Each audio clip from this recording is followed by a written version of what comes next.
कुरैशी जी, अगर ये डिसाइड कर लिया है कि भैया हम सिर्फ वोट बैंक नहीं है मुस्लिम्स ने, तो इसमें दिक्कत क्या है? अगर वो चाहता है कि भैया स्वेच्छा से मेरा जहां मन करेगा मैं वहां वोट दूंगा, तो इसमें दिक्कत क्या है? क्यों बार बार उनको डराना और क्यों बार बार उनको बरगलाना? ये वाली राजनीति होती रहती है, क्यों?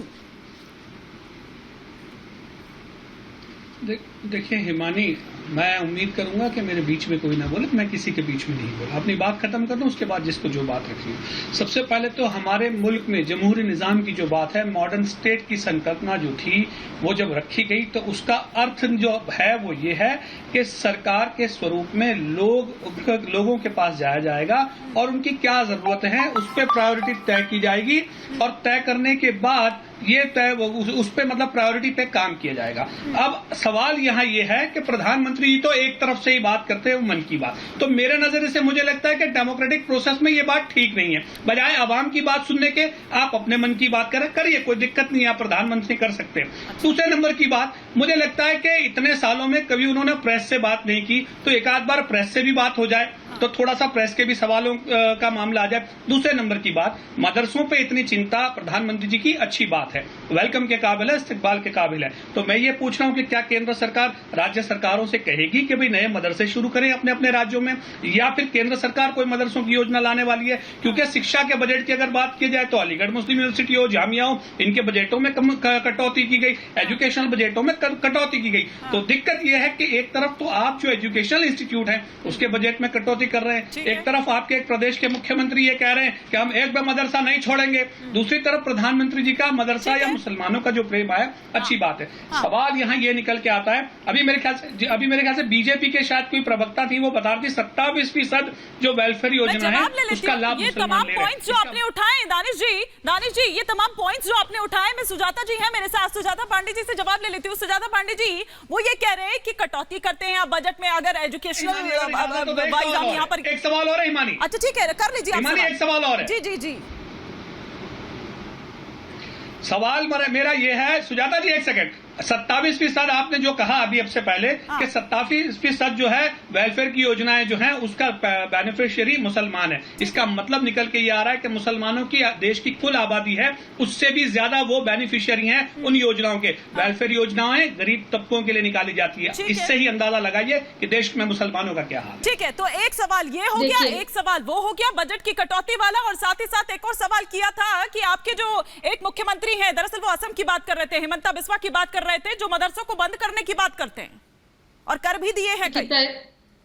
पहले तो चुनावी भाषण जो भी हो, लेकिन सच्चाई यह है कि असम में सिर्फ और सिर्फ उन मदरसों को गिराया गया जिनकी जो आय थी या जो फंडिंग थी उसमें संदिग्धता थी, उसके अंदर कुछ ऐसे जिहादी तत्वों का सम्मिलित होना था और इसी वजह से वो चीजें, नहीं तो आज असम में कोई मदरसे नहीं होते। हेमंत बिस्वा शर्मा अभी भी उनके मुख्यमंत्री हैं असम के और ऐसा कुछ भी नहीं हुआ है, पहली बात। दूसरी बात, जो ये बात कह रहे थे कि मुसलमानों की ये हालत है वो हालत है, तो भाई ये सवाल तो इस सवाल में ही आपका जवाब छुपा हुआ है। प्रधानमंत्री यही तो कहने की कोशिश कर रहे हैं कि आज तक जिसको सिर्फ वोट बैंक के लिए इस्तेमाल किया गया, भय और भ्रम फैला के सियासी छल किया गया मुसलमानों के साथ, उनको बताया गया कि उनको मुख्य धारा से कटा रहना है, उनको बताया गया कि मदरसों में आधुनिकीकरण नहीं होना चाहिए, उनको बताया गया कि सर्वे नहीं होना चाहिए, उनको बताया गया कि एक हाथ में कुरान तो होनी चाहिए लेकिन दूसरे हाथ में लैपटॉप या कंप्यूटर नहीं होना चाहिए, क्योंकि और एक बड़ा वर्ग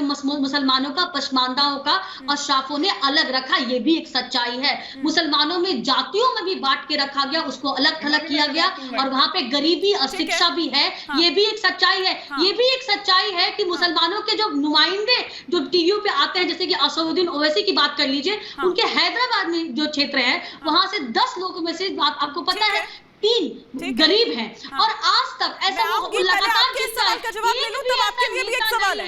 आऊंगी सुजाता जी, क्योंकि आपने ओवैसी की पार्टी के लिए यहाँ पर आरोप लगाया, तो कुरैशी जी हमारे साथ बैठे हुए उनके स्पोक्स पर्सन, उनसे एक जवाब ले लूं, फिर आपके लिए भी एक सवाल है। कुरैशी जी, क्विक रिएक्शन। जब आपने सर्वे को बस 10 सेकंड, जब आपने सर्वे को छोटा, आपने मांगे 10 सेकंड, वो मांग रही है, बराबर हो जाएगा, कोई नहीं सर, बोलने देते 10 सेकंड और। आपने एक सर्वे को जो कि संवैधानिक अनुच्छेद 15 सेक्शन 5 के अंतर्गत सरकारों का अधिकार है कि वो सर्वे कर सके उन मदरसों में जिसमें 560 मदरसों पे सरकारी वेतन जाता है। 16,500 मदरसे हैं जो सरकारी पंजीकृत हैं। तो ऐसे में सरकार का यह अधिकार है कि वो उसका सर्वे कर सकती है, वो जान सकती है कि लड़की बच्चों को क्या पढ़ाया जा रहा है, उनकी मूलभूत सुविधाएं क्या है, क्या छत टूटी हुई है या वहां पे वो अर्थक्वेक प्रोन है। अब ऐसी बहुत सारी चीजें हैं, टॉयलेट है नहीं है, शोषण हो रहा है नहीं हो रहा है, ऐसी लगातार खबरें आती हैं। तो इसको कितना बड़ा आपने इसका बवाल बजा दिया। वैसे ये समझने की बात है। सुजाता जी मैं आ रही हूँ, एक सवाल है, मैं सवाल आपको बता देती हूँ, आपने अभी एक लंबी फेहरिस्त बता दी कि क्या किया, 3 तलाक कानून से लेकर तमाम चीजें, लेकिन एक चीज मेरा सवाल जो आपसे है वो ये कि विधानसभा में जब स्थिति देखी जाए, लोकसभा में जब स्थिति देखी जाए, टिकट के नाम पर जब स्थिति देखी जाए, तो उस तरह की स्थिति दिखती नहीं है जिस तरह की बात आप यहाँ पर कर रहे हैं। इस सवाल के साथ मैं आऊंगी, लेकिन पहले जरा लेकिन पहले जरा कुरैशी जी से जवाब ले लेती हूँ, क्योंकि आपके यूपी कैबिनेट में भी कितने मंत्री हैं जो मुस्लिम है, उस पर मैं आऊंगी, लेकिन एक बार कुरैशी जी से जवाब ले लेती हूँ। कुरैशी जी आ रही हूँ सुजाता जी, मैं वो एक्साइटमेंट समझ सकती हूँ, लेकिन एक बार कुरैशी जी का जवाब। जी नहीं, सुन तो लीजिए, मैं आ रही हूँ सुजाता जी, आ रही हूँ। देखिए सबसे पहली बात ईमानी ये है कि होता है भाजपा ने 4 निर्वाचित किए बिना चुनाव लड़े हुए। मैं बोलूं ईमानी, कितने बचे? 2। यही दिखाता है कि कौन सच्चा हितैषी है और कौन रंगा प्यार बना हुआ है। ठीक है, एक बार कुरैशी जी का जवाब। ठीक है, बाकी गेस्ट का रुख करूंगी फिर। देखिए हिमानी, मेरा तो सुजाता जी से सीधा सवाल ये है, इनको जो सियासी मोहब्बत मुसलमानों से जागी अच्छी बात है, कोई परेशानी नहीं है उसमें, लेकिन आप मुझे ये बता दीजिए कि आप पसमानदा मुसलमानों के लिए, मदरसा मुसलमानों के लिए, सलमानी मुसलमानों के लिए, कुरैशी मुसलमानों के लिए, इसके लिए इतना सारा कर रहे हैं। आप मुझे ये बताइए कि आपकी भारतीय जनता पार्टी की जनरल बॉडी में मुसलमान कितने हैं, स्टेट की बॉडी में मुसलमान कितने हैं, कितने प्रमुख हैं आपके यहाँ मुसलमान किसी रियासत के, ये बता दीजिए। कौन से प्रदेश में आपके मुख्यमंत्री मुस्लिम, दिक्कत क्या है इनकी सुनिए। दरअसल मुसलमानों के हाथ में अजमेर की चादर और रमजान के खजूर के अलावा कभी कुछ आया ही नहीं है, और अब मुसलमान इन चीजों को बहुत अच्छे से समझ चुका है। मैं तो इनसे ये पूछना चाहता हूँ कि आपको मन की बात करने के बजाय आप बजट एलोकेट करिए ना, आप आइए मैदान में, हम तो कह रहे हैं बजट एलोकेट करिए, कितने हजार करोड़ बजट एलोकेट करेंगे, आपको शायद नहीं पता होगा सुजाता जी, हमारे देश सुन तो लीजिए क्या कह रहे हैं सरवर जी यहाँ पर।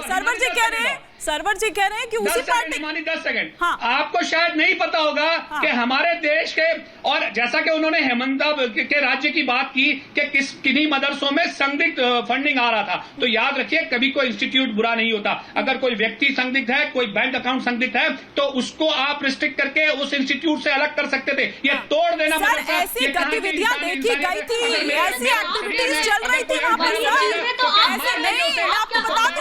आपको बता दूं सर। आपको क्या लगता है असदी साहब? अच्छा ठीक है, एक सेकंड सुजाता जी, नहीं तो असदी जी आपको लग रहा है कि वो बिना डेटा के बोल रहे थे? अगर ऐसा बोल रहे थे बिल्कुल बगैर डेटा के बोल रहे हैं। अच्छा, कोई मदरसा ऐसा नहीं है, कोई हिंदुस्तान का मदरसा ऐसा नहीं है जहाँ आतंकवाद को बढ़ावा दिया जाता है। हम आतंकवाद के खिलाफ हैं, दारुल देवबंद से लेकर मदारुल तक पूरे हिंदुस्तान में आतंकवाद के खिलाफ है, बयान देते खुलेआम। अभी आपने सुना होगा दारुल देवबंद ने भी आतंकवाद का मुंह तोड़ जवाब दिया, ISIS का जवाब दिया, मुंह तोड़ दिया।